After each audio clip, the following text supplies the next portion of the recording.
Well, hey, Vision.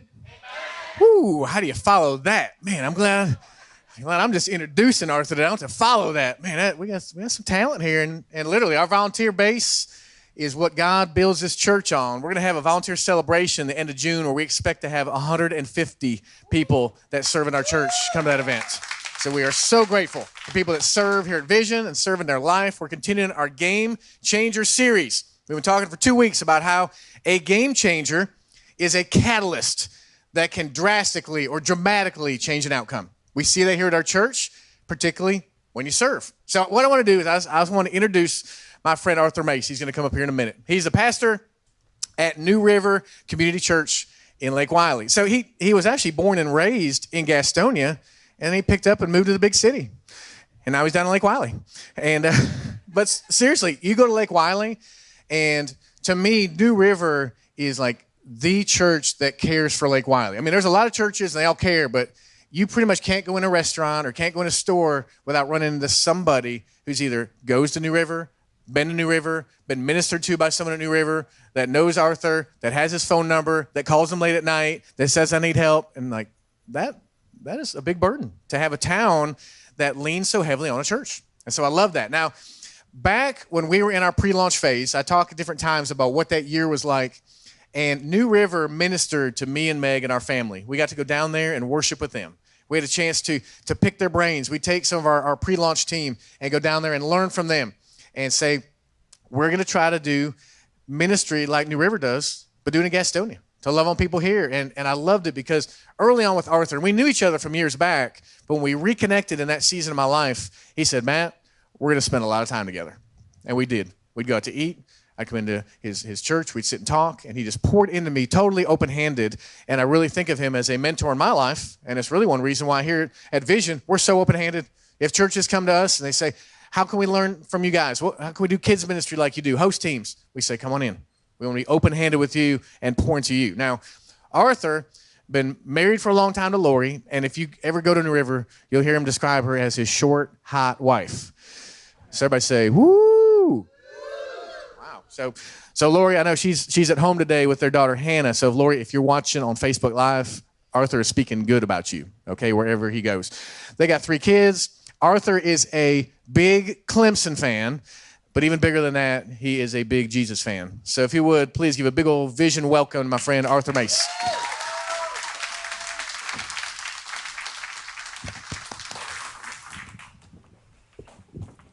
All right, how y'all doing? Good? Man, what an awesome church. I'm going to talk about serving for a few minutes this morning.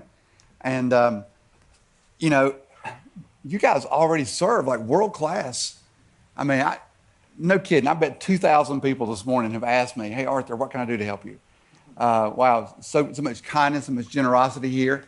Just really incredible church. I love when I get to come up here. Sometimes it's during the week, or sometimes I get to sneak in here on a Sunday every now and then. And I love what God has done here. And I love Matt. And you guys should really love Matt a lot.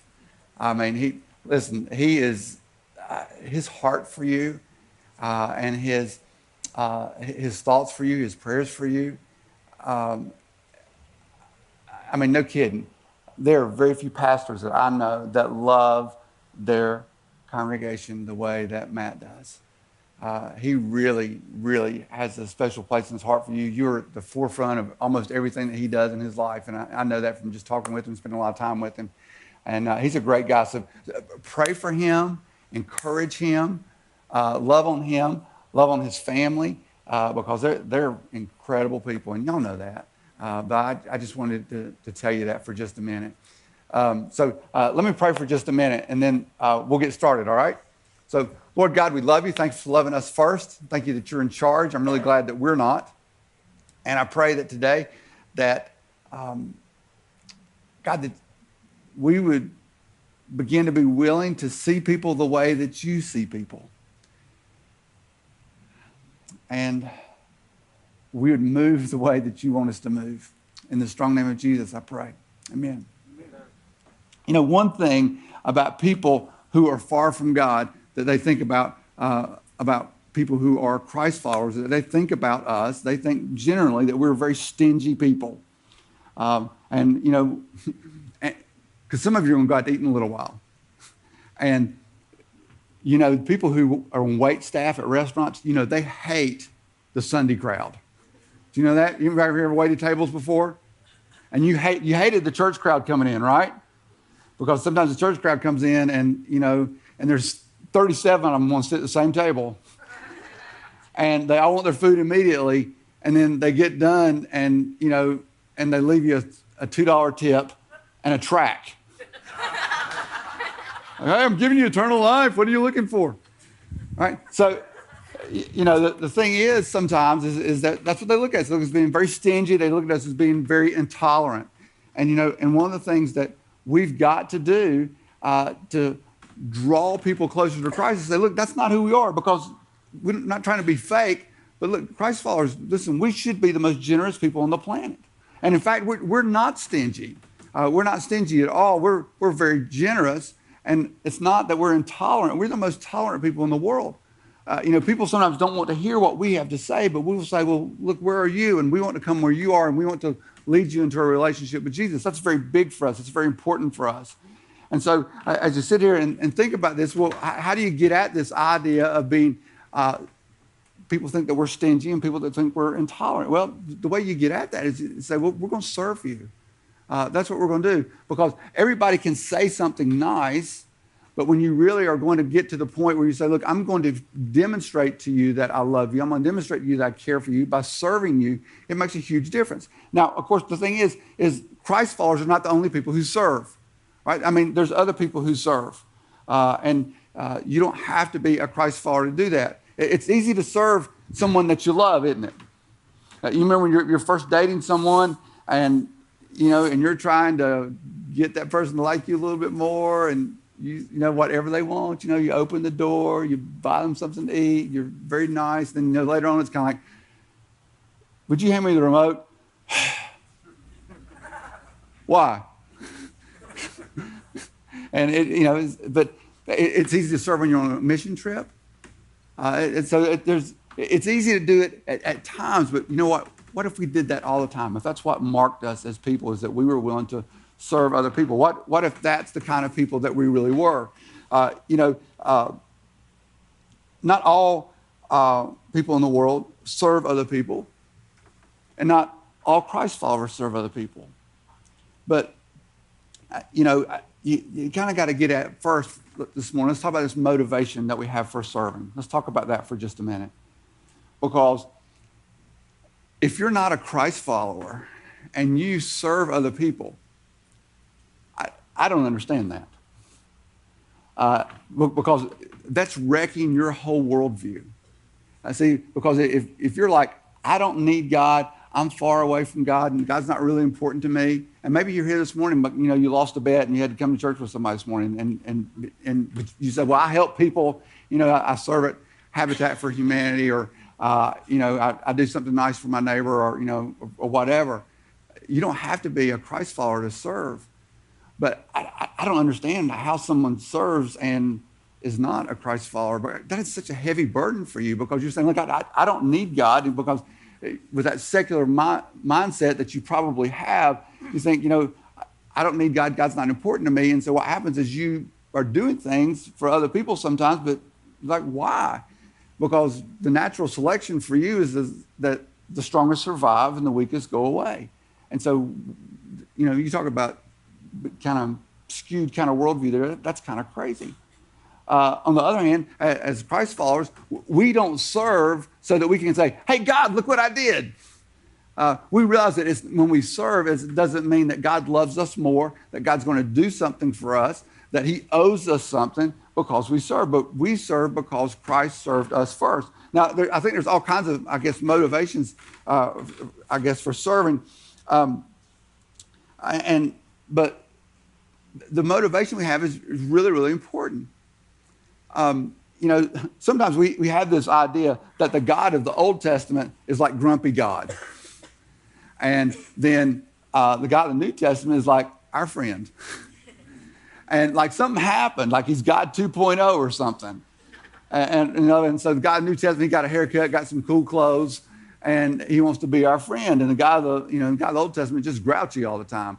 But it's not that all. It's always about what's the motivation, what's in your heart. And that's where this sort of has to start, is what's in your heart. And why are you wanting to serve, and what are you going to do? Because those motivations weigh on us, right? And the motivation that we might have about serving, in the Old Testament, God says, "Do not murder." And then same God, he hasn't changed. In the New Testament, he says, "Listen, do not murder." He says, "But when you have angry thoughts," he says, "you're liable to judgment." And in the Old Testament, he says, "Do not commit adultery." In the New Testament, he says, "Listen, when you have lustful thoughts, that's like adultery." And so the thing is, he's very concerned about why we do what we do. So why do we serve? I think I wrote down a few of these. I think that one of the reasons that we serve is out of compassion. You see somebody that's hurting, and you go, "Well, maybe I should do something for them," and they're in a bad situation. Maybe you serve out of shame. It's amazing how much happens in our lives day to day because of the shame that we feel. And we feel like, look, if I could do something to make that shame go away, that's why I would serve. I think another one is sometimes we feel like that it's required. You ever call somebody on customer service? You order something online, it showed up at your house, and you call that guy and say, I ordered this box for my TV because I got a big party tomorrow night and it's missing a cable. And he goes, "Well, I'm sorry." And you go, "I don't care about sorry, I want a cable." And you get furious and you start working the guy a little bit and saying, "Look, no, you're going to have a cable here by 5 o'clock tomorrow because I got this party." Now, that guy on the other end of the line is serving you because he has to. Right? He's not sitting there having these really awesome thoughts about you like, "Oh, I'm so sorry. I'm so sorry that you don't have your cable. And I'm sorry that I make $7 an hour doing this and you're having a big party tomorrow night. But thank you anyway. And I'm just hoping you have a really special Christmas this year." He's not thinking those kind of things about you at all. But he's doing it because he has to. So sometimes we do it because of pride. We do it because we want to make ourselves look better than somebody else. So sometimes we go, "Oh, you know what? That person doesn't have nearly what I have, so I want to serve and put them in their place a little bit." Now, I'm talking about why Christ followers serve and people who are not Christ followers serve some of these things. Sometimes it's just recognition. You go somewhere and you get the T-shirt. And you're like, "Well, the reason I came here is to get the T-shirt. I want people to know that I'm a very generous person an hour and a half a year."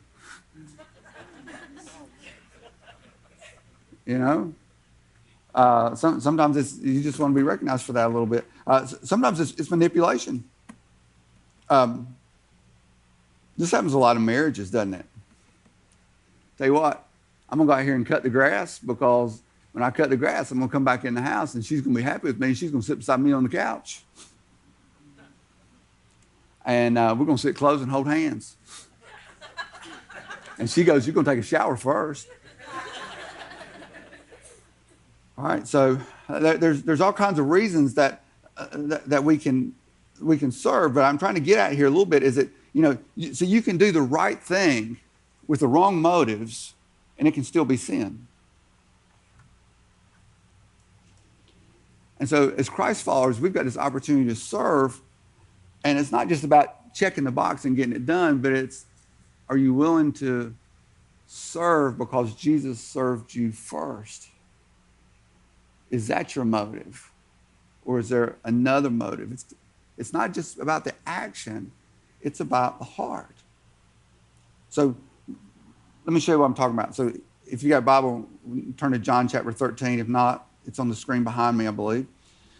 So it says in John chapter 13, verse 3, familiar passage of scripture, I think, for most of us. It says, Jesus, knowing that the Father had given all things into his hands and that he had come from God and was going back to God, rose from supper. He laid aside his outer garments and taking a towel, tied it around his waist. Then he poured water into a basin and began to wash the disciples' feet and to wipe them with the towel that was wrapped around him. So look, let's talk about this for just a minute, okay? Feet are nasty. You think you have sexy feet. You're wrong. Some of you have ape feet. Some of you have hobbit feet. Some of you guys, you know, if you were sitting at home without a shirt on for some reason, just you know, and like a pair of shorts, and you're sitting there, you know, in the kitchen eating a sandwich or something, and somebody rang the doorbell, your wife would say to you, go put on shoes because your feet are so gross. She's not saying go put on a shirt, just like the feet, cover up the feet, right? So as nasty as feet are now, listen, in the days of Jesus, when he's walking around this earth, feet 1 billion times more nasty.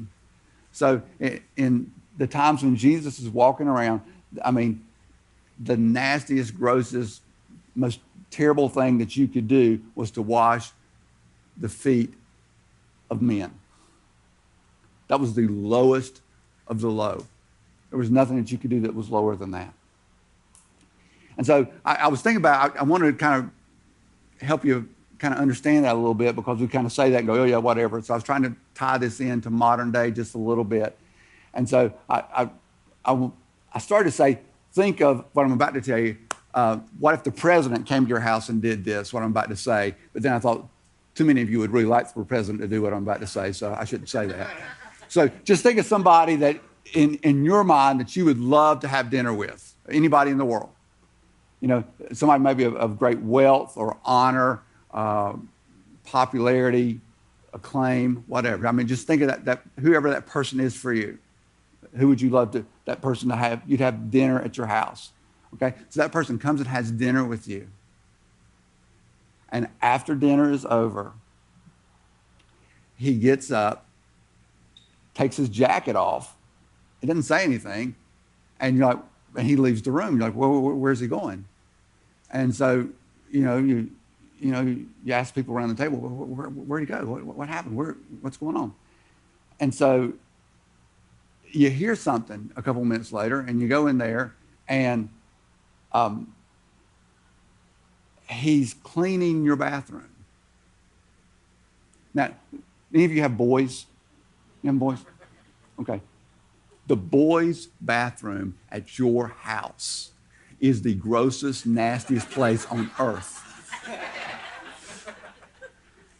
Look, if aliens ever invaded Earth, if you could scrape up what's behind the toilet in the boys' bathrooms in this country, they would leave. You throw that at them, they would leave. Right? So, but imagine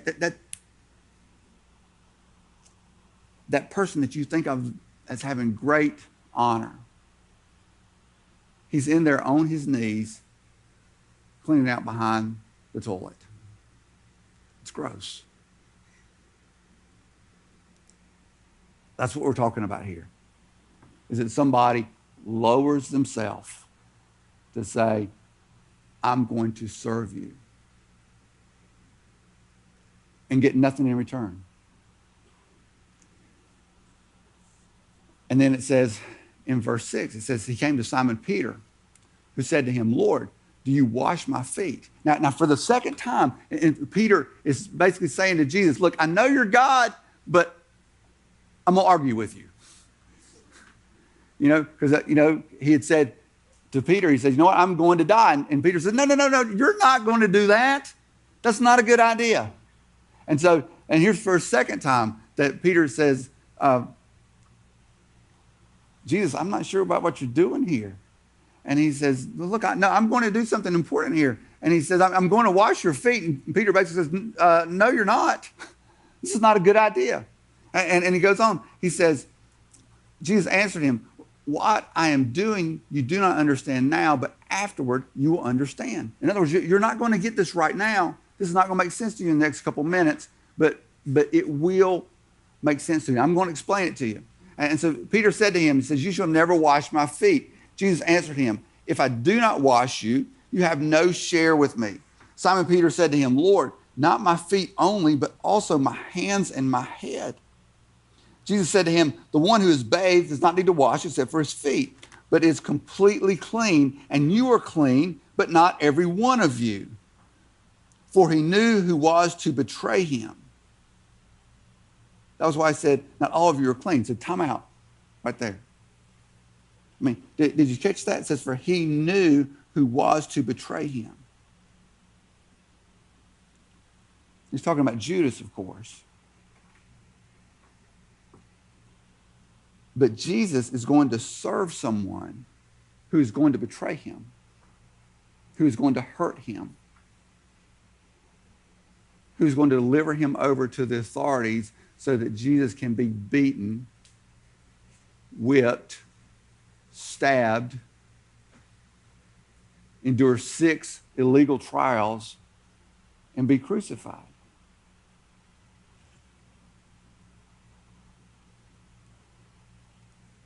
He wasn't going to get anything out of serving someone else. There was no manipulation involved.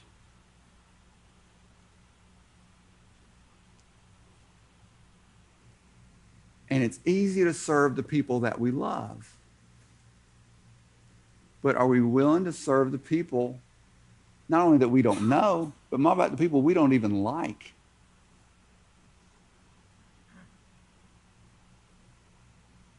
What about the people that are going to hurt you?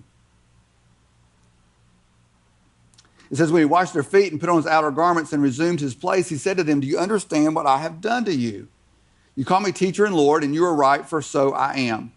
If I then, your Lord and teacher, have washed your feet, you also ought to wash one another's feet. For I've given you an example that you should do just as I have done to you. Truly, truly, I say to you, a servant is not greater than his master, nor is a messenger greater than the one who sent him. So now what Jesus is doing, he's getting to Peter's concern. When Peter says, listen, you shouldn't be washing my feet. Don't do this. This is a bad idea. He says, look, I want to explain this to you. This is really important because here's the deal. In their culture, the powerful were served by the weak. Guess what? In our culture, right now, 2018, the powerful are served by the weak. Have you ever noticed that? That the more power you get, that the more wealth you have, that the more statuses you attain, the more people want to do things for you. You ever notice that? We have people in our country who are politicians and celebrities, people who are well known. And we think, well, I would do anything to be able to have lunch with that guy. I would love to take a picture of it and put it on Snapchat or Instagram. Hey, look at me. Right? We would do anything for those people. And that's weird. We don't think about that. We don't talk about it, but that's where we live. We live in a culture of power. And Jesus flips all that on its head. And he says, I'm powerful. And he is. Jesus says, rain, and it rains. He says, stop raining. It stops raining.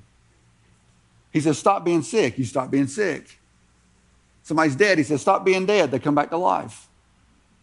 He's powerful. But he says, I'm here to serve. He created the world, it says in Colossians chapter 1. Holds it together. Holds the atoms of the universe together. And he says, but I'm here to serve. That's what I'm here for. I'm here to serve. He says, I'm going to use my power and my position and my influence to lower myself and serve others. Now that's weird.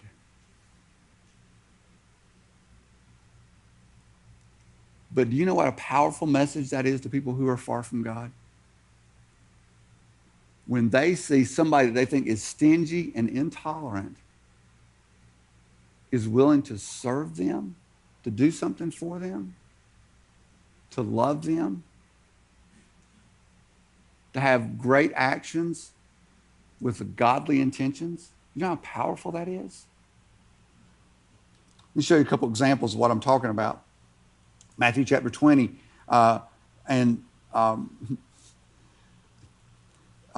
James and John have this question that, you know, but they don't want to ask Jesus the question, so they get their mother to go ask the question. Right? Hey, Mom, would you go talk to Jesus for us? And you basically say, you know, and she says, hey, listen, will you know, how about letting my son sit on your right hand and your left hand when you come in your kingdom? And so Jesus, it says in verse 25, it says, Jesus called to them. He's like, fellas, I was just talking to your mother. That's got to be awkward, right?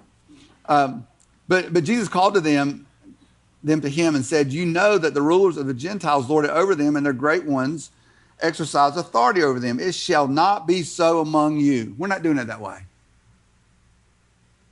This is a new kingdom. It shall not be so among you. We're not doing it that way.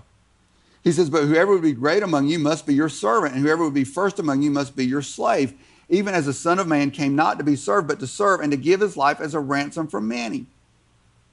And so what happens is that Jesus comes and he empties his authority and he serves us.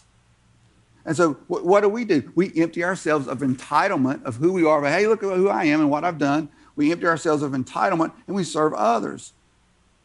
See, it's not our responsibility to fill up others and to fill their cup. God does that. It's our responsibility to pour ourselves out.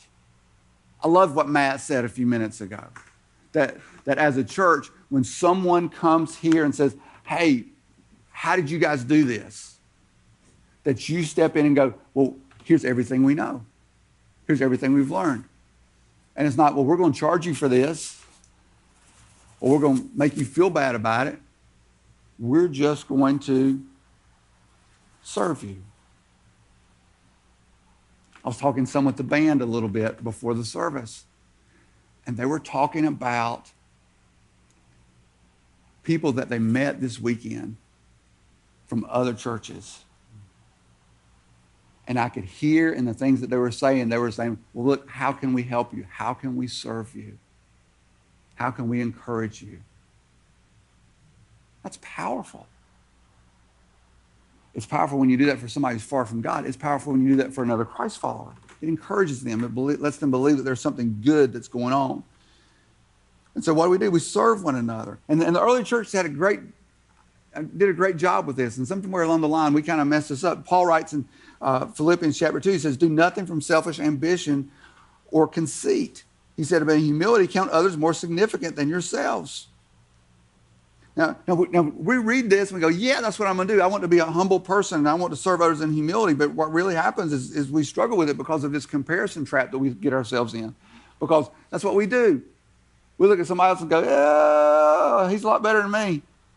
He's a lot better looking than I am. You look at somebody else and go, but I'm better looking than he is. And I'm faster and I'm stronger. And if he wants to fight, I'll whoop him.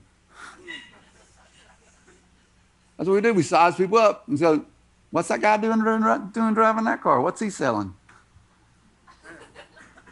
I know he got that car. Well, they wear nice kind of clothes. You look at yourself and say, my clothes are better than his. We compare ourselves all the time. It's this culture of power that we live in, and we've got to flip it on its head and say, no, it's not that. We're considering others better than ourselves. That's what we got to do. It's real easy for us to spot other people's weaknesses and elevate ourselves instead of lowering ourselves. But see, when we serve others, because we're imitating Jesus, not because we're trying to get something, but we're trying to be Christ followers. We're imitating what Jesus has done. When we do that, it draws us closer to Jesus. It draws us closer to one another.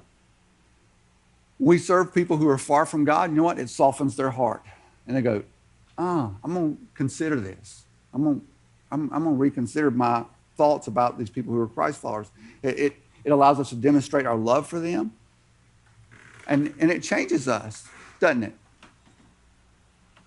I hear this all the time. People go on a mission trip, and they go somewhere, and they go to Haiti or Jamaica or Puerto Rico, and they put roofs on houses for a week, and they come back and go, man, that was great. That was so good. And that doesn't mean they're going to start putting roofs on houses every week for the rest of their life. But they went to help somebody. But what happens is it impacted the person who went to help more than the person that you were helping. Now, why is that? Why is that? It's because you're imitating Jesus. And you start to realize, oh, this is what I was created to do. This is where I'm supposed to be. And it changes you and molds you and shapes you. So let's talk about this for just a minute.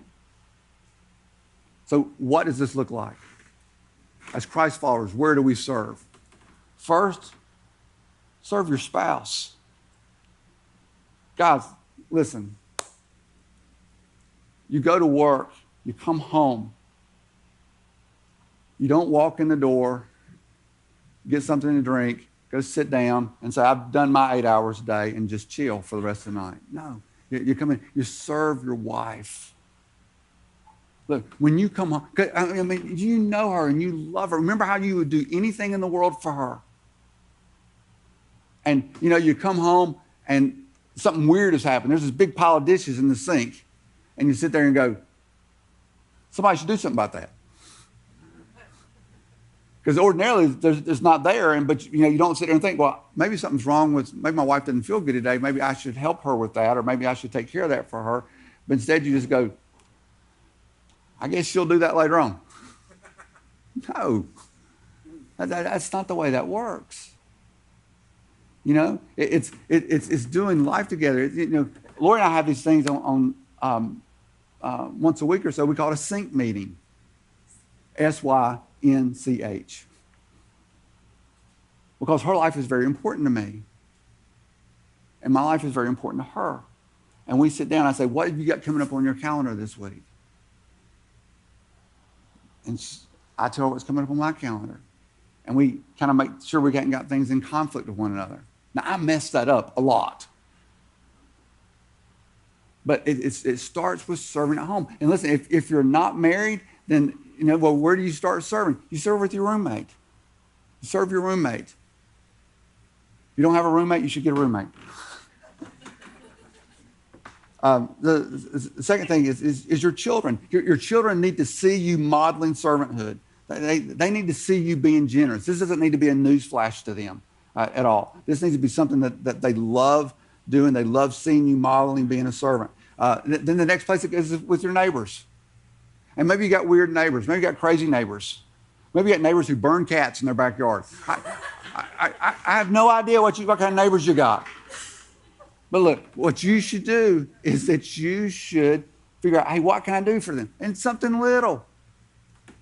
When they're gone, pull their trash can up from the street for them. When you see them out working in the yard, say, hey, look, dude, I don't have a green thumb, but I can carry trash. I can pull things out of the ground. You need me to help with anything? And just look for those opportunities to see what God might have for you. At work, how can you serve people at work?